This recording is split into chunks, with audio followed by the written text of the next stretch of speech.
today I want to show you a new product that's coming out at the CHA Winter Show. They're stencils and masks from clear scraps. And I've got a couple of different shapes that I'm going to show you. That was the rainbows. This is like a stained glass. And here's a numbers stencil. And I'm also going to show you some different ways that you can work with the borders as well. Completely different product altogether. And here's something else from Clear Scraps that I'm going to be working with. These are their puzzle pieces.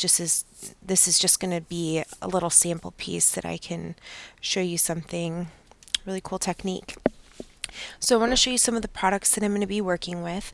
These are going to be sprays from Lindy's Stamp Gang, and they're all flat Fabios. This is Hibiscus Rose. This is Pineapple Paradise. This one is Ocean Breeze Blue. And this is Tears on My Pillow Tangerine. Again, these are from Lindy's Stamp Gang. Also going to be mixing some mica powder in modeling paste. So this is Neptune Navy Blue. Like I said, I'll be mixing it with some like golden modeling paste, and I'll show you how you can use that with the products that we have here today. Also going to be using some VersaFine Onyx Black. And we're going to try some Copics as well. I've got R29 and my colorless blender. So I want to start by showing you how you can use them with your sprays. And I'm going to start with the stained glass because I really like this one. This is just a rag that I like to use to protect my desk and keep the mess contained. Okay, so I'm going to grab my Hibiscus Rose and this Pineapple Paradise. They're absolutely gorgeous together. And I'm just going to start with, like I said, watercolor paper. I like this because these are water-based sprays, so it makes it so that when you spray the paper, it doesn't spread all over the place. So I'm going to start with the Hibiscus Rose, and I'm just going to spray in one of the areas. Then I'm going to come in with the Pineapple Paradise, and I'm going to spray over top of and above that so that we can mix the two colors together. I can't really see the pineapple.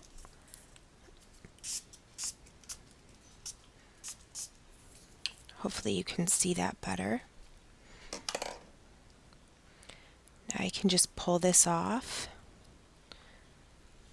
See how beautiful that turns out?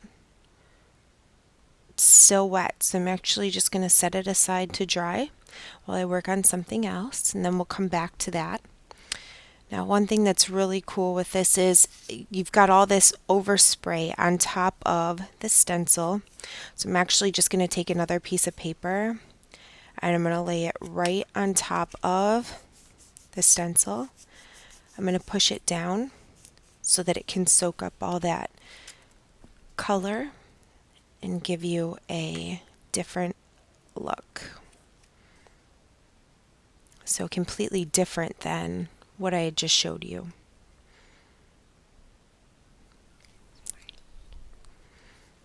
Just going to dry that off.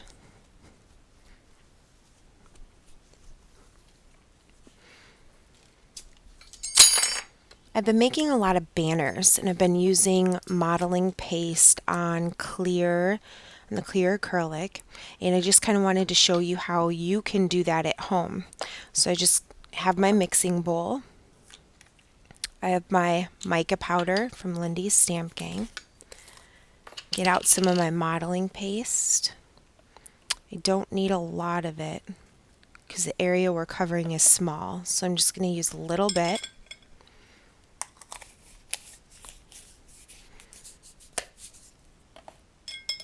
Scrape that off in there. Now the amount of mica powder that you use will depend on how you like your color. If you like a really nice vibrant color, then you'll want to use a lot of the mica powder. But if you just want like a nice pastel, then you can just use a little bit.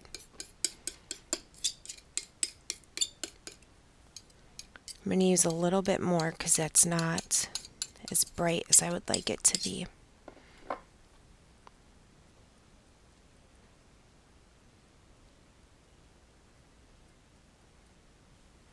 You can see I still have a good amount of powder left, so there's not a whole lot that I'm using. Little really goes a long way.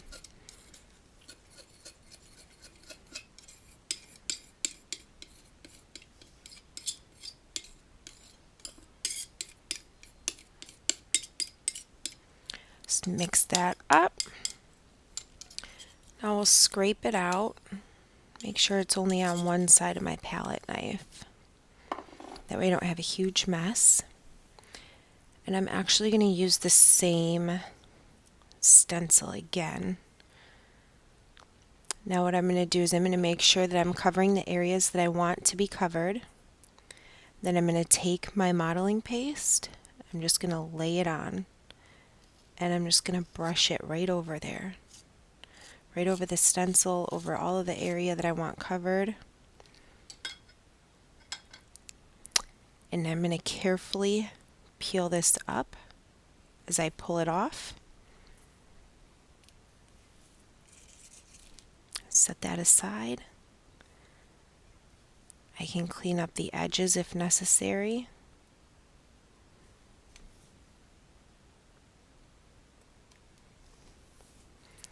And while this paste is still wet, you can actually clean up the areas that you don't like. And just wipe them right off. And I'm going to actually show you something else that's really neat. Since this is still wet, I'm going to go in with some Sunny Days. It's glitter from Sparkle and Sprinkle. So I'll take the glitter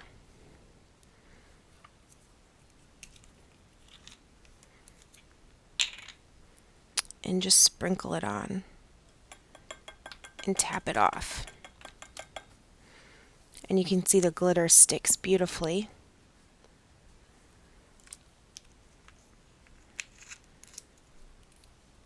And depending on the kind of modeling paste you use, you might be able to see the glitter come through to the back once it's dry. Let's see if you can see. This is the back side of it.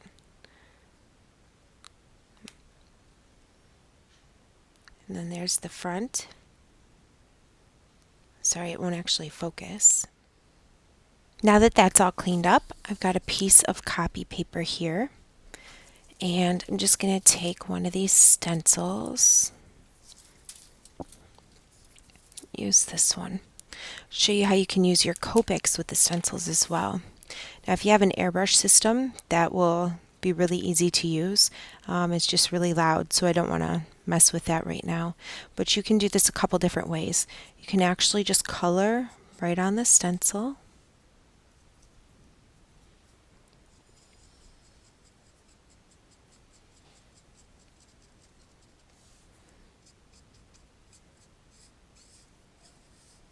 And your stencil will clean up if you just use a little bit of like hand sanitizer. It'll clean up just fine.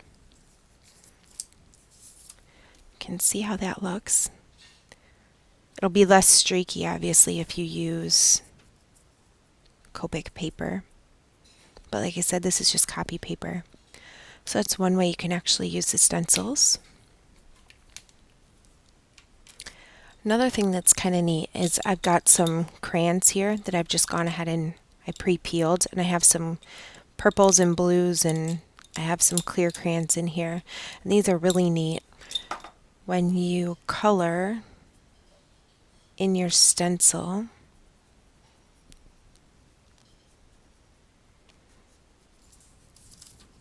let's wipe that off.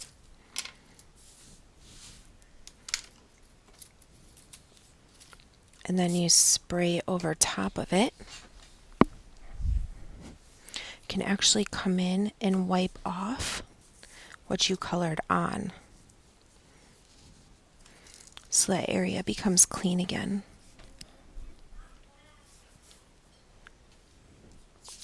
That's another great way to use the stencils. Really great for people who do altered art, art journaling, that kind of thing. And lastly, I'm just going to take that piece of paper again. And this is nearly dry now.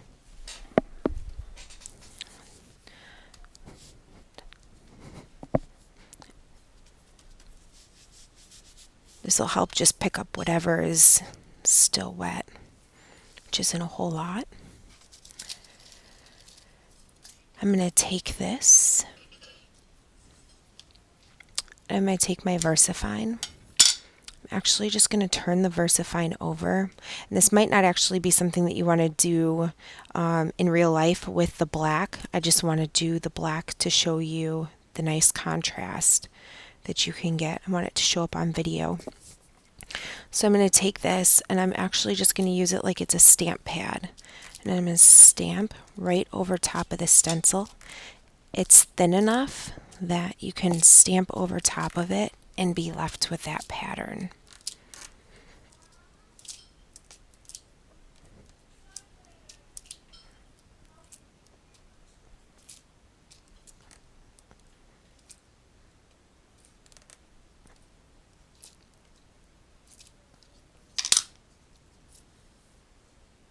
And of course it's not perfect, but if you have a littler pad, you know, like one of the 1x1 cubes, it'll help you really get into those little fine detailed areas.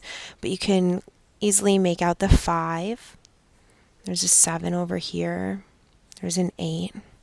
Just add some texture and a little bit of dimension to your project. Makes it look layered. And you can actually use the clear scraps borders in the same way. I like to use these to spray over top of.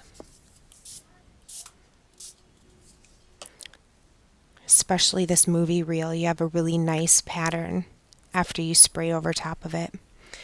And the same with the gears. And there's a whole bunch of new shapes and a whole bunch of new borders and a whole bunch of new stencils and a whole bunch of new stuff being released at CHA 2013, which is in just about a week. So I hope you've enjoyed this quick technique tutorial, and I look forward to seeing whatever it is that you create. And if you have any questions, please don't hesitate to ask. You can leave comments in the comment section and I will respond as quick as possible. Thanks for watching.